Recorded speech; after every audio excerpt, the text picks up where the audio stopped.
चंदन one में टुनी चिड़िया अपने पति कालू कौवा के साथ रहती थी। बारिश का मौसम था, जोरों से बारिश हो रही थी। लगातार कई दिनों तक बारिश होते रहती है। सबके खेतों में पानी भर चुका था। एक दिन टुनी अपने पति कालू कौवा से कहती है, सुनो जी, मैं सोच रही हूँ बारिश रुक जाए तो इस बार हम लोग अपने खेत में चावल की फसल लगा देते हैं। कई सालों के बाद इतनी अच्छी बारिश हुई है।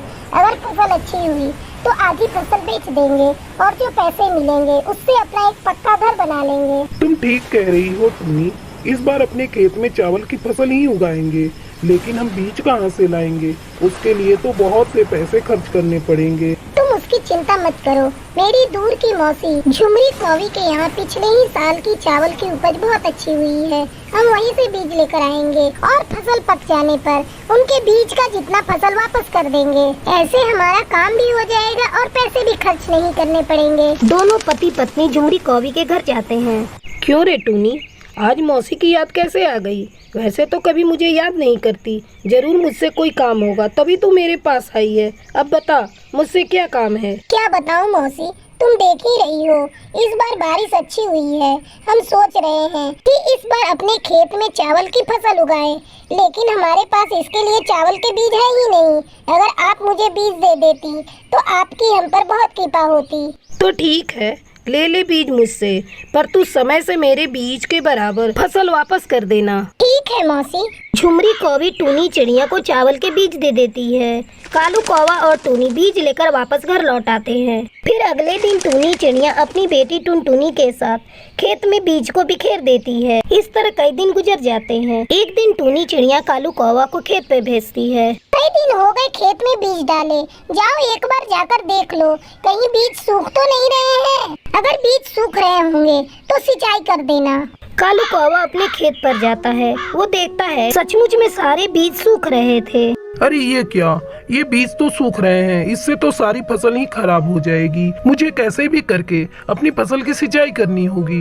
ऐसा सोचकर कालू कौवा मुखिया के पास जाता है। मुखिया जी, मेरी चावल की फसल सूख रही है।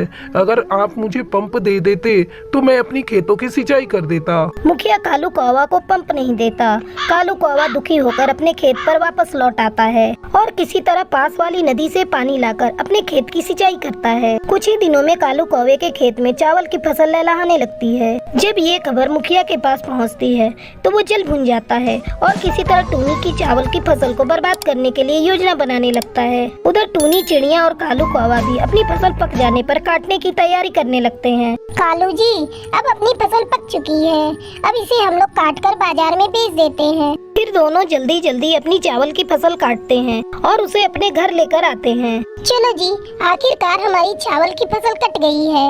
अब कल जाकर हम लोगों को मौसी को उनकी बीज के बराबर का फसल वापस कर देना होगा। फिर आराम से फसल को बाजार में ले जाकर के बेच देंगे। अब तुम जाकर जल्दी से मुंह हाथ धो लो, मैं तुम्हारे लिए भोजन परोसती हूँ। दोनों पति पत्नी भोजन करके सो जाते हैं। अचानक आधी रात को मुखिया उनकी फसल को चुराने के लिए उनके घर में घुस जाता है। खटखट की आवाज सुनकर टूनी चिड़िया की नींद खुल जाती है और वो चोर चोर करके शोर मचाने लगती है। टूनी चिड़िया की आवाज सुनकर पक्षी इकट्ठा हो जाते हैं और मुखिया को पकड़ लेते हैं। किसी तरह मुखिया उन पक्षियों से अपनी जान बचाकर भाग जाता है और अगले दिन टूनी चिड़िया कालू कौवा के साथ बाजार जाती है और अपने चावल की फसल बेचकर खूब सारे पैसे कमाती है। फिर सभी खुशी खुशी रहने लगते हैं। सुंदर वन में गोलू कौवा अपनी 3 बहनों के साथ रहता था। तीनों बहनें अपने भाई गोलू कौवा से बहुत प्यार करती थीं। कुछ समय पहले एक चील ने उनके माता पिता को मार डाला था। माँ बाप के मरने के बाद तीनों बहन किसी तरह अपना गुजारा कर रही थीं।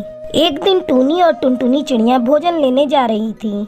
बुलबुल, घर में भोजन खत्म हो चुका है, मैं टुनटुनी के साथ भोजन लेने जा रही हूँ, तो तब तक गोलू का ध्यान रखना। और ये ले थोड़े से चावल के दाने, अगर गोलू रोए तो उसे खिला देना। अपनी बहन को सारी बातें समझाकर टूनी चिड़िया भोजन की तलाश में चली जाती है। शाम को दोनों बहनें भोजन लेकर जब घर लौटती हैं, तब गोलू उनके पास दौड़ कर आता है।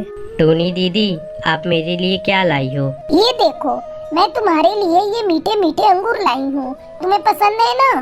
लो इसे खाओ। बुलबुल, तू भी अंगूर ले ले और खा ले, तुझे भी भूख लगी होगी। इस तरह कई दिन गुजर जाते हैं। एक दिन टुनटुनी की सहेली रंगीली तोती उसके घर आती है। अरे टुनटुनी, तूने अपने भाई के लिए राखी खरीद ली? मैं अपने भाई के लिए राखी लेने जा रही हूँ। तुझे अपने भाई के लिए राखी खरीदने चलना है तो चल मेरे साथ, दोनों साथ में मिलकर राखी खरीदेंगे।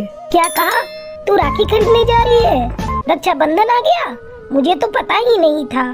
क्या बताऊं, मम्मी पापा के मरने के बाद सारी जिम्मेदारी हम लोगों पर आ गई है। तू रुक, मैं अभी चलती हूँ तेरे साथ। टुनटुनी रंगीली तोती के साथ राखी खरीदने चली जाती है। भैया, ये राखी कितने की दी? ये बहुत महंगी राखी है। तेरे पास है इतने पैसे इस राखी को खरीदने के लिए? पूरे 50 रुपए की है ये राखी। रंगीली, तू अपने भाई के लिए राखी खरीद ले, मैं बाद में खरीद लूंगी। अभी मेरे पास इतने पैसे नहीं है, मैं बाद में खरीद लूंगी। देखा, मैंने कहा था ना, तेरी औकात नहीं इतनी महंगी राखी खरीदने के लिए। चल भाग यहाँ से। भैया, ऐसा क्यों बोल रहे हो? मैं 2 दिन बाद यही राखी ले जाऊंगी, तुम इसे रख दो। टुनटुनी चिड़िया बिना राखी लिए वापस घर लौट जाती है। टुनटुनी चिड़िया को उदास देखकर टूनी चिड़िया उससे पूछती है, क्या हुआ टुनटुनी, तू तो राखी लेने गई थी, तू राखी लेकर आ गई और उदास क्यों है तू? दीदी, राखियाँ बहुत महंगी हैं, 50 रुपए की हैं और मेरे पास इतने पैसे नहीं थे, इसीलिए मैं राखियाँ नहीं खरीद पाई। मेहनत मजदूरी करके पैसे कमाऊंगी, फिर 2 दिन के बाद जाकर वो राखियाँ खरीदूंगी। तुझे मेहनत मजदूरी करने की कोई जरूरत नहीं, मेरे पास पैसे हैं, मैं तुझे पैसे देती हूँ, तू जाकर राखी खरीद ले। अगले दिन टुनटुनी चिड़िया अपनी बहन से पैसे लेकर राखी खरीद कर घर लाती है। रक्षाबंधन के दिन तीनों बहनें अपने भाई को खुशी खुशी राखी बांधती हैं। समय तेजी से बीतने लगता है और तीनों बहनें बड़ी हो जाती हैं। फिर उनकी शादी भी हो जाती है। रक्षाबंधन का त्योहार आने पर तीनों बहनें अपने भाई को राखी बांधने अपने मैके आती हैं। अरे दीदी, तुम लोग आ गई। मैंने तो सोचा था इस बार मेरी कलाई सुनी ही रहेगी। अरे पगले, ऐसा कभी हो सकता है भला? जब तक तेरी एक भी बहन जिंदा रहेगी, तेरी कलाई पर राखी सजती रहेगी। और बता, तूने हम लोगों का गिफ्ट लाकर रखा है या नहीं? दीदी, तुम्हें पता तो है ना, ये पहले से ही कंजूस है। इसने हम लोगों का गिफ्ट नहीं लाकर रखा होगा। इसे तो पता ही नहीं कि हम लोग आएंगे भी या नहीं। नहीं बुलबुल, अपना भाई ऐसा नहीं है, इसने पहले से ही गिफ्ट लाकर रख दिया होगा। देखना, इस बार हम लोगों को ये महंगी वाली गिफ्ट देगा। चलो चलो, अब तुम लोगों ने मेरे भाई को बहुत छेड़ लिया, अब इसे छेड़ना बंद करो। हम लोग इसे अब राखी बांधेंगे। तीनों बहनें अपने भाई को राखी बांधती हैं। फिर गोलू कौवा उन्हें गिफ्ट देता है। गिफ्ट पाकर तीनों बहनें बहुत खुश होती हैं और अगली राखी पर फिर से आने का वादा करके खुशी खुशी अपने अपने ससुराल लौट जाती हैं।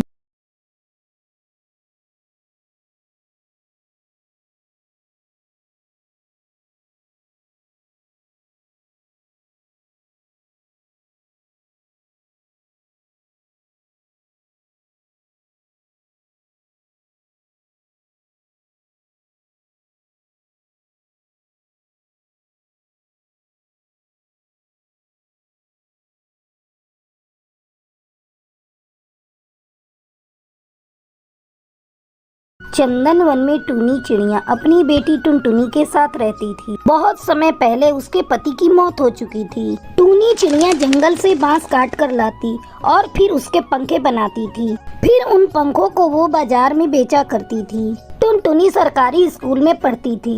एक दिन वो खुशी खुशी स्कूल से घर आती है। माँ, कहाँ हो माँ?